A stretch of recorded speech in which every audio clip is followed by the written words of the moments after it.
But this guy was. Arrogant much? And just who might you be? It's obvious you know Clark. I liked to use Clark instead of Grayson because that was what Chase had called Gray until he'd learned his real name.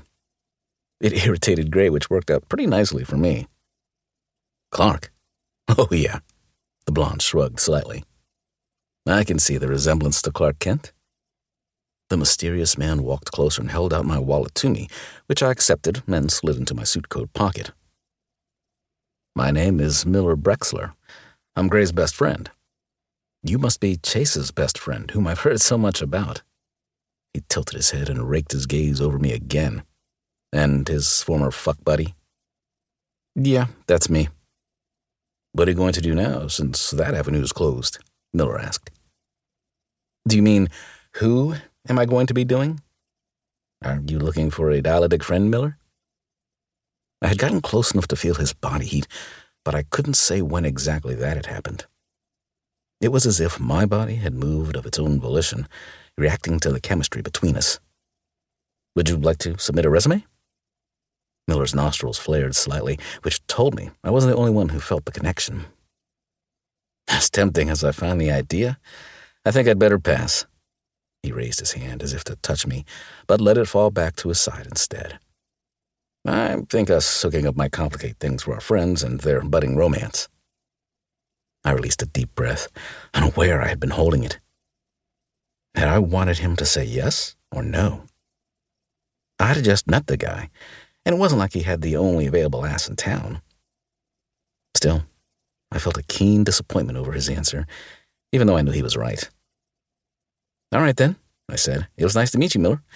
I'm sure our paths will cross again. That crooked smile of his reappeared, making me want to kiss it clean off his face. Definitely. Drive safely, Jag. I'm going to head back inside to make sure Gray doesn't get in any more fights. Miller walked backward a few steps like he wasn't ready to look away from me yet. He offered me one last crooked smile before he turned around and headed back to the bar.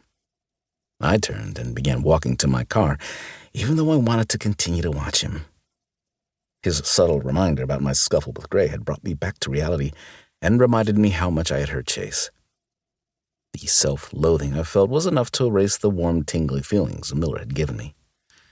I pulled out my phone once I reached my car and tapped out an apology text to Chase. I'd hurt him deeply and regretted the awful thing I'd insinuated. I expected Chase to ignore me for a few days, but he made me suffer for a few weeks before taking pity on me. We hashed things out, and I found myself on equal footing once more, except when my mind conjured up images of Miller and his baby blues. It happened more than I liked, and I chalked it up to him being a forbidden fruit I'd never get to sink my teeth into. Oh, how I wanted to, though. Chapter 2. Miller. I found myself in uncharted territory once Gray met and fell in love with Chase. Even when Gray had been in a long-term relationship with Devin the douche, he'd still made time for us to hang out. After he and Preston had started their own company, our buddy time had been reduced, but not nixed completely. But that all changed when he fell in love. Now his whole world revolved around Chase and the private time he could carve out for them. At first I was concerned he was rushing into another relationship too soon. Gray had been miserable during the last several years of his relationship with Devin, so any good friend would worry. Then I'd met Chase and really gotten to know him, and I could easily see why Gray was so enraptured with the guy. He was sweet, funny, and I loved Gray so much I knew I could rest easy.